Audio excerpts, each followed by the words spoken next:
Бір ғана дәрігердің қателігі бір адамның өмірін жалмады. Арнамызға тіркеліп лайк басуды ұмытпаңыз. Осындай өмірден алынған әсерлі оқиғаларды бірге тыңдайық. Бұл оқиғаға негізделген көркем әңгіме. Ташкент қаласының тыныш көшелерінің бірінде қарапайым ғана өзбек отбасы өмір сүрді. Олар ешкімге жамандық ойламайтын, момын, еңбекқор жандар еді. Отбасының тірегі болған ер адам күн сайын жұмысқа барып, адал еңбегімен бала шағасын асырайтын. Бір күні оның іші қатты ауыра бастады. Алғашында мән бермеді.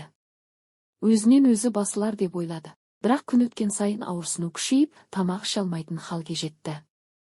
Тіпті түнде ұйықтай алмай, бүктетіліп жататын болды.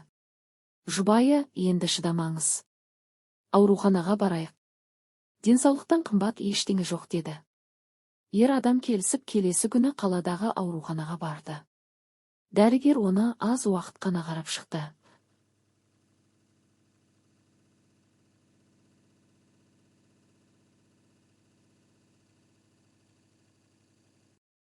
Бұл жай ғана асқазанның қабынуы екен.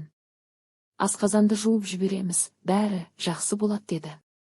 Отбасы дәрігердің сөзіне толық сенді. Ешкім оның диагнозына күмән келтірген жоқ. Бірақ дәл сол сәтте ешкім байқамаған бір үлкен қателік жасалып жатқан еді.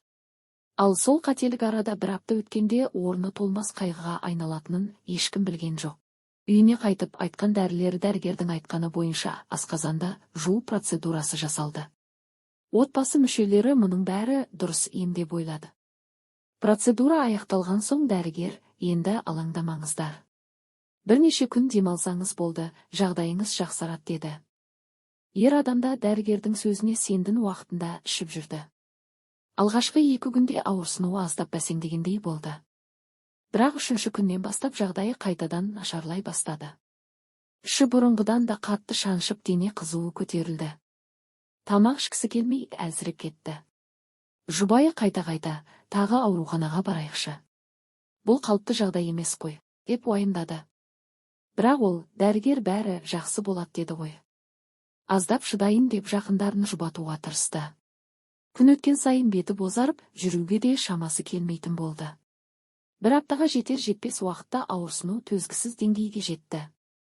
Отбасы енді уақыт жоғалтпай, оны қайтадан ауруханаға жеткізді. Бұл жолы тексеру ұзаққа созылды. Отбасы аурухана дәлізінде үнсіз отырды. Әр минут оларға 1 сағаттай көрінді. Жұбайы қолындағы тәспісін баяу айналдырып, іштей жақсы хабар күтіп отырды.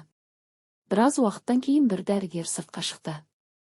Оның жүзінен жағдайдың оңай емес екені байқалып тұрды. Ол отбасы мүшелерін жеке бөлмеге шақырды. Біз қайта тексеру жүргіздік. Мәселе асқазанда емес деді, дәрігер ауыр күрсініп. Бұл сөзді естіген жұбайының жүрегі зу ете қалды. Онда не болды? Деп дірілдеген дауыспен сұрады. Дәрігер үнсіз тұрып қалды да, жай ғана өті жарылған деді. Бөлме іші тып-тыныш болып кетті. Дәрігер сөзін жалғастырды. Өтің жарылғанына бірнеше күн болған. Сол себепті улы заттар іш қуысына тарап кеткен. Өкінішке қарай ағзаға қатты әсер етіп үлгерген. Бұл сөздерді естіген отбасы не айтарын білмеді. Олардың ойында бір ғана сұрақ тұрды. Егер бұл дер кезінде анықталған болса, бәрі басқаша болар ма еді? Сол сәтте олар алғашқы қойылған диагноздың қате болғанын түсіне бастады. Дәрігерлер науқасты бірден жансақтау бөліміне ауыстырды. Аурухана іші абыр-сабырға толды. Жұбай мен балалары палата есігінің алдында үнсіз отырды. Әр ашылған есікке үмітпен қарайды. Біраз уақыттан кейін дәрігер қайта шықты. Қолымыздан келгеннің бәрін жасап жатырмыз. Бірақ жағдайы өте ауыр деді.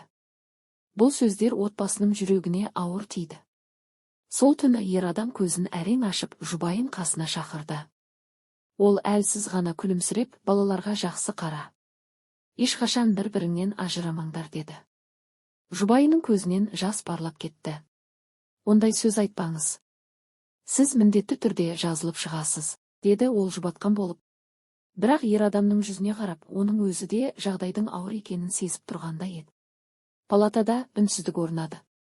Сыртта отырған балалар әкесінің аман қалуын тілеп дұға етумен болды.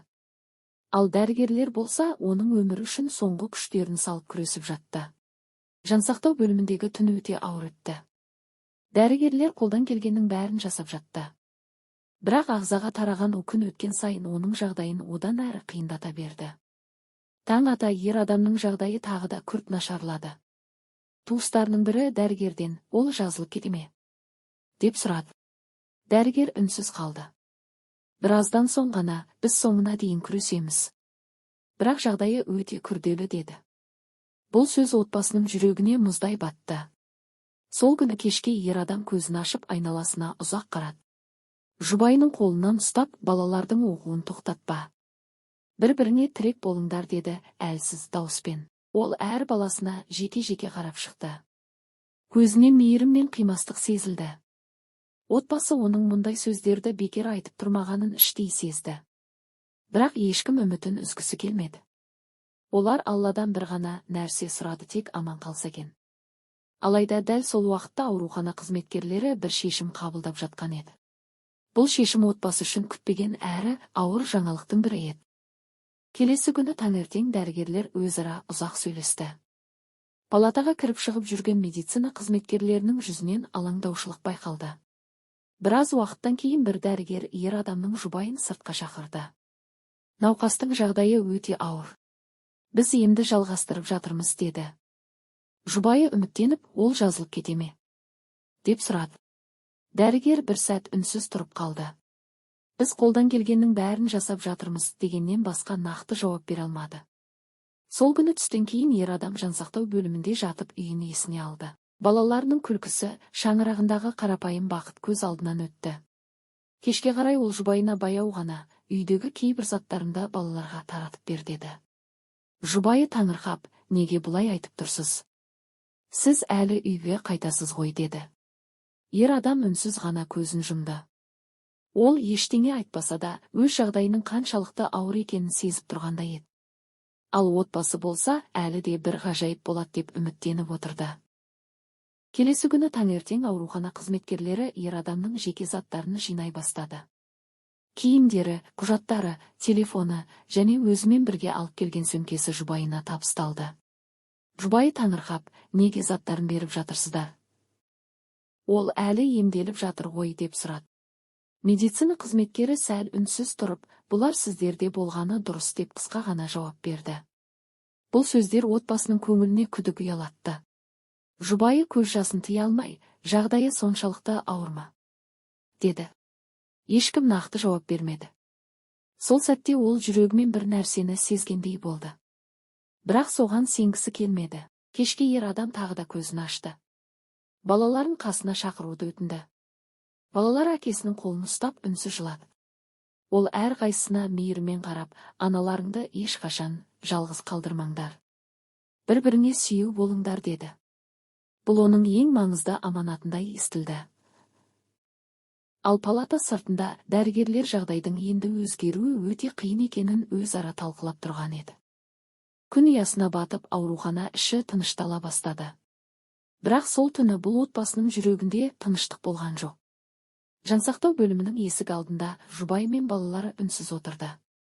Әр минут олар үшін мәңгілікке созылғандай көрінді.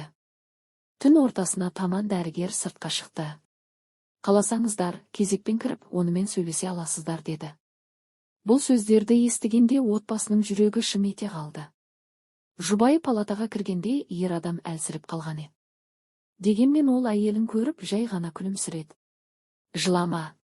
Барлығы Алланың қалауымен болады деді баяу ғана. Жұбайы оның қолын қысып, біз сізді күтеміз. Үйге бірге қайтамыз деді көз жасына ерік беріп. Ер адам ештеңе демеді. Тек жанында отырған балаларын ұзақ қарап шықты. Сол көзқараста әкелік мейірім де, қимастықта үнсіз қоштасуда бар еді. Түн өте берді, ал таң атқанда бұл отбасының өмірі бұрынғыдай болмайтынын ешкім әлі толық сезіне қойған жоқ. Таңғы уақыт еді. Аурухана дәлізінде бәрі тыныш болғанымен, отбасының жүрегінде үлкен алаң бар еді. Жұбайы әр дыбысқа елеңдеп, жансақтау бөлімінің есігіне қарап отырды. Бір кезде есік ашылды. Дәрігер сыртқа шықты.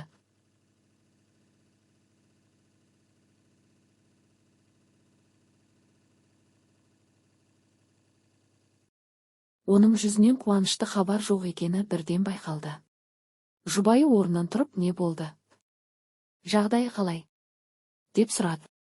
Дәрігер біраз үнсіз тұрды. Біз бар күшімізді салдық деді жай ғана. Осы бірнеше сөздің өзі бәрін түсіндіргендей болды. Жұбайының көзіне жас толды. Жоқ, ол бізді тастап кетпеуі керек еді деді ол. Балалары да әкесінен айырылғанын түсініп үнсіз жылады. Бір адамның өмірі, бір отбасының бақыты, бір шаңырақтың тірегі бір сәтте өзгеріп кетті. Кейін отбасы қайта-қайта бір сұраққа оралды.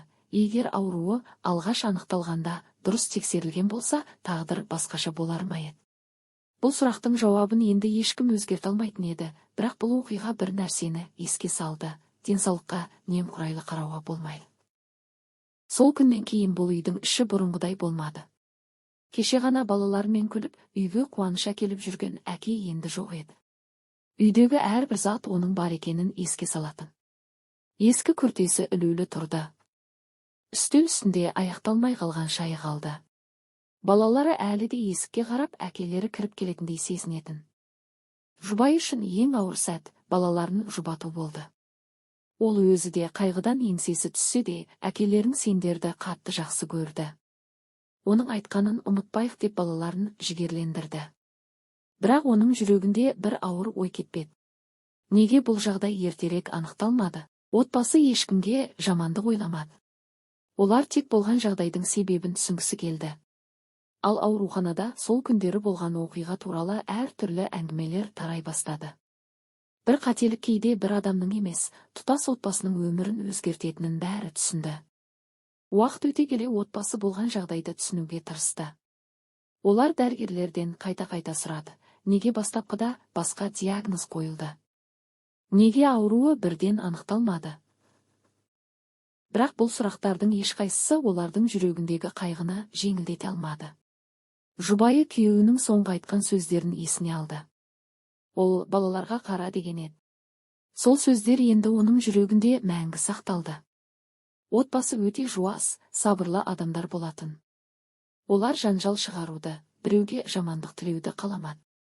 Олардың бар қалағаны болған жағдайдан сабақ алу еді. Өйткені бір адамның өмірі өте қымбат. Кейде кішкентай ғана қателік үлкен қайғыға әкелуі мүмкін. Бұл оқиға олар үшін ауыр сынақ болды. Ал балалар үшін әкесінің мейірімі мен соңғы өсиеті өмір бойы ұмытылмас естелік болып қалды. Арада бірнеше ай өтті. Бірақ бұл отбасы үшін уақыт ештеңені толық өшіре алмады. Балалары әлі де әкелерінің даусын, ақылын, үйге кірген кездегі қуанышын сағынатын. Кішкентай нәрселердің өзі оларды өткен күндерге қайтаратын. Әкесі әрқашан, адал болыңдар. Бір-бірлеріңді құрметтеңдер. Қандай жағдай болса да отбасыны сақтаңдар деп айтатын. Осы сөздер енді олардың өмірлік жолына айналды. Жұбайы да қиындыққа қарамай, балаларын өсіруге бар күшін салды. Кей түндері ол жалғыз қалып, өткен күндерді еске алатын. Ол күйеуінің жаман адам болмағанын, ешкімге зияны тимегенін ойлайтын. Тек бір нәрсе жүрегін ауыртатын, адам өмірі осындай бір қателіктің кесірінен өзгермеуі керек еді. Бірақ өмірде кейбір сұрақтардың жауабы табылмай қалады. Бұл отбасы сол қайғымен өмір сүруді үйрене бастады. Ал бұл оқиға адамдарға бір маңызды нәрсені еске салды. Денсаулыққа мұқият болу және дәрігерге барған кезде тексерудің маңызын ешқашан ұмытпау керек. Бұл қайғылы жағдайдан кейін көп адам бір нәрсені түсінді. Адам денсаулығына қатысты мәселе ешқашан ұсақ нәрсе емес. Кейде адам ауырсынуды елемейді, кейде уақыт өткізіп алады. Ал кейде дұрыс шешім қабылдау үшін бірнеше маманның пікірін тыңдау қажет болады. Бұл отбасы да өткенді қайтара алмайтынын білді. Олар тек болған жағдайдан сабақ алуды ойлады. Балалары әкелерінің жолын жалғастырып, жақсы адам болуға тырысты. Олар әкесінің соңғы сөздерін ешқашан ұмытпады. Адамдарға жақсылық жасаңдар. Бір-біріңе қамқор болыңдар. Бұл сөздер олардың жүрегінде сақталып қалды. Ал жұбайы әрдайым бір нәрсеге сенді. Адамның артында қалған ең үлкен мұрасы, оның байлығы емес, адамдардың жүрегіндегі жақсы естелігі. Осы отбасы үшін бұл оқиға үлкен қайғы болғанымен, ол өмірдің қадірін түсіндірген ауыр сабақ болды. Уақыт өте келе отбасы болған жағдайды толық түсінуге тырысты. Олар ешкімді кінәлауды мақсат етпеді. Тек адамның өмірі үшін жауапкершіліктің қаншалықты маңызды екенін білгісі келді. Жұбайы кейде сол күндерді есіне алатын. Ауруханаға алғаш барған сәті, дәрігердің айтқан сөздері, үйге қайтқан күндері бәрі оның есінде анық сақталып қалды. Ол бір нәрсені түсінді, адам ауырған кезде тек шыдап жүре бермеу керек. Өз денсаулығына мұқият қарап, қажет болса қайта тексеруден өтуі керек. Балалары да әкесінің тағдырынан үлкен сабақ алды. Олар адам өмірі ең қымбат нәрсе, оны бағалау керек деп ойлайтын болды. Ал әкесінің суреті үйдің төрінде тұрды. Ол суретке қараған сайын отбасы оның мейірімді жүзін, жылы сөздерін еске алатын. Бұл оқиға бір адамның ғана емес, көптеген адамдардың жүрегіне ой салды. Бірақ кейбір сағыныш уақыт өткен сайын жоғалмайды екен. Балалары есейіп, өз өмірлерін құра бастады. Алайда олар әкесін әрдайым еске алып жүрді. Әкелерінің қарапайым мінезі, отбасы үшін жасаған еңбегі, айтқан ақылдары олардың жүрегінде сақталды. Жұбайы әр мерекеде үнсіз отырып өткен күндерді ойлайтын. Ол кейде, егер сол күні бәрі басқаша болғанда, қазір біз қандай бақытты болар едік деп күрсінетін. Бірақ өмірде кейбір жағдайларды өзгерту мүмкін емес. Сондықтан ол балаларын сабырға, мейірімділікке және адамдарды бағалауға үйретті. Олар әкесінің өмірін тек қайғымен емес, жақсы естеліктермен еске алуға тырысты. Өйткені адамның өмірі аяқталғанымен, оның жасаған жақсылығымен қалдырған ізі адамдардың жүрегінде өмір сүре береді. Ал бұл оқиға бір отбасыға үлкен сабақ болды. Адам өмірі еш нәрсемен өлшенбейтін үлкен байлық. Бір сәттік немқұрайлылық, бір дұрыс емес шешім немесе уақытында жасалмаған тексеру кейде үлкен салдарға алып келуі мүмкін.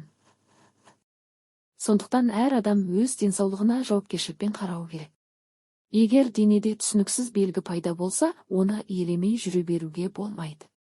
Бұл отбасы үшін ең ауыр күндер артта қалғанымен жүректеріндегі із қалды. Олар әкесінің өмірін қайғымен емес, оның жақсы қасиеттерімен еске алуға шешім қабылдады. Балалары әкеміз бізге жақсы адам болуды үйретті. Біз оның аманатын орындаймыз деп өздеріне уәде берді. Ал үйдің төрінде тұрған сурет оларға әрдайым бір нәрсені еске салатын. Жақын адамдардың қадірін олар қасында жүргенде біл. Бұл оқиға көпшілікке ой салатын ауыр, бірақ маңызды сабақ болып қалды. Арада көп уақыт өтсе де, бұл отбасы әкесін ұмытқан жоқ. Оның аты үйде әрдайым құрметпен айтылатын. Балалары әкелерінің қандай адам болғанын кейінгі ұрпаққа да айтып берді. Біздің әкеміз өте мейірімді, сабырлы адам еді. Ол ешкімге жамандық ойламайтын деп еске алатын. Жұбай үшін ең үлкен күш балалары болды. Ол қиын күндерде сынбауға тырысты. Себебі күйеуінің соңғы аманаты есінде еді, балаларға қара. Сол сөз оның өмірлік мақсатына айналды. Кейде ол терезеге қарап отырып өткен күндерді ойлайтын. Бірақ енді оның көз жасында тек қайғы емес, үлкен алғыс та бар еді. Өйткені бірге өткізген жылдары оның өміріндегі ең қымбат естелік болып қалды. Бұл оқиға адамдарға тағы бір рет еске салды. Адам өмірі өте нәзік. Сондықтан әр сәттің қадірін білу керек. Уақыт өте келе, бұл отбасы жаңа өмірге бейімделе бастады. Алғашқы күндер өте қиын болды. Әкесіз үйдің іші тым-тыныш көрінетін. Бұрынғы күлкімен әңгіме орнына сағыныш пен ой қалды. Бірақ өмір тоқтамайды. Жұбайы балаларын тәрбиелеуді жалғастырды. Оларға әрдайым, қандай қиындық болса да, адамдық қасиеттеріңді жоғалтпаңдар. Жақсылық жасаудан шаршамаңдар деп айтатын. Балалары да әкесінің жолын ұстануға тырысты. Олар әкесінің қарапайым өмірін, еңбекқорлығын, отбасына деген махаббатын үлгі етті. Ал өткен қайғылы оқиға оларды бір нәрсеге үйретті, адам денсаулығын кейінге қалдырмау керек. Әрбір белгіге мән беру керек. Себебі өмірдің қадірі кейде оны жоғалтқан кезде ғана емес, оны қорғау керегенін түсінгенде білінеді. Бұл отбасы ауыр сынақтан өтсе де әкесінің жақсы атын сақтап қалды. Балалары есейіп әрқайсысы өз жолын тапты. Бірақ олар үшін әкесінің орны әрдайым бөлек еді. Әр жыл әкелерін еске алатын күні отбасы жиналып, оның жақсы қасиеттерін айтып отыратын. Әкеміз бізге байлық қалдырған жоқ, бірақ ең қымбат мұраны қалдырды.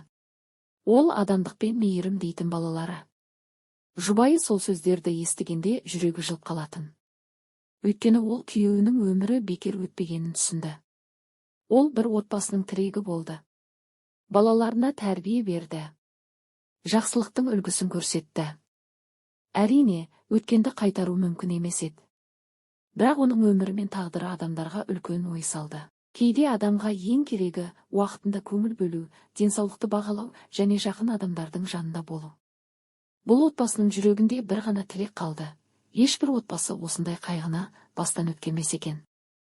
Бұл отбасының басынан өткен оқиға олардың жүрегінде мәңгі сақталды. Бір адамның өмірі аяқталғанымен, оның қалдырған тәрбиесі, айтқан сөздері және жасаған жақсылығы артында қалды. Балалар әкесінің аманатын орындап, бір-біріне қамқор болып өмір сүрді. Олар әрдайым әкеміз бізге мықты болуды үйретті деп еске алатын. Бұл оқиға адамдарға бір маңызды нәрсені түсіндірді: денсаулыққа немқұрайлы қарауға болмайды. Ауырсынуды елемей жүре бермей, уақытында дәрігерге қаралу және қажет болса қайта тексерілу маңызды. Ал медицина саласында жұмыс істейтін әр адам үшін адам өмірі ең үлкен жауапкершілік. Бір шешім, бір сәт, бір қателік кейде үлкен салдарға әкелуі мүмкін. Сондықтан әрбір адам өмірдің қадірін білуі керек. Егер осы әңгімені тыңдап отырған болсаңыз, арнамызға тіркеліп, лайк басуды ұмытпаңыз. Осындай өмірден алынған әсерлі оқиғаларды бірге тыңдайық. Адам өмірі ең қымбат қазына. Соңы